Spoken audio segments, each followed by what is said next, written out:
Sa John chapter 16 verse 23 to 24, tinuturo ni Jesus ang kahalagahan at kapangyarihan ng paggamit ng kanyang pangalan sa panalangin.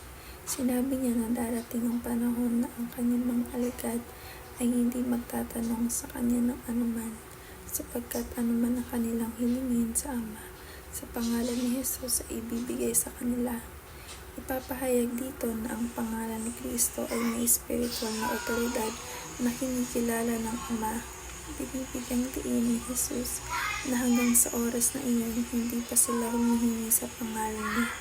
Ngunit hinihikayat niya silang humingi upang sila tumanggap at lubos na magalak. Pinapakita ng talatang ito na ang pangalan ni Jesus ay daan ng panalangin, taglay, kapangyarihan at pagtanggap ng Ama. At ito'y susi upang maranasan ng mga mananampalataya ang kagalakang buo at ganap.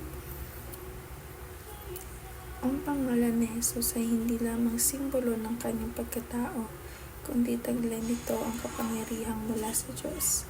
Sa John chapter 16 verse 23 to 24, tinuturo ni Jesus sa kanyang mga alagad ang isang bagong paraan ng paglapit ng Ama sa pamamagitan ng kanyang pangalan. Pinapaalala niya na anumang hilingin sa kanyang pangalan ay ibibigay ng Ama. Pinapakita nito na ang panalangin ay hindi lamang tungkulin, kundi isang pribilehiyo na may kasamang otoridad at pagtitiwala. Ang pangalan ni Jesus ang daan upang magkaroon tayo ng tuwirang relasyon sa Diyos. Hindi na kailangang dumaan sa ritual o tagapamagitan. Ang panalangin sa pangalan ni Kristo ay hindi lamang tungkol sa paghingi, kundi pagpapakita ng malalim na pananampalataya.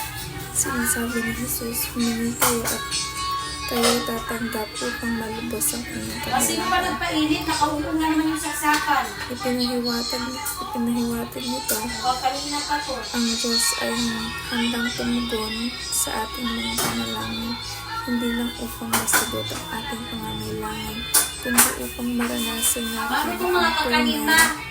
na kagalakan na nagmumula sa relasyon sa Kanya. Ang kagalakan nito ay higit pa sa mga material na biyaya. Ito ay kapayapaan at katiyakan na tayo'y mahal ng Diyos at pinapakinggan.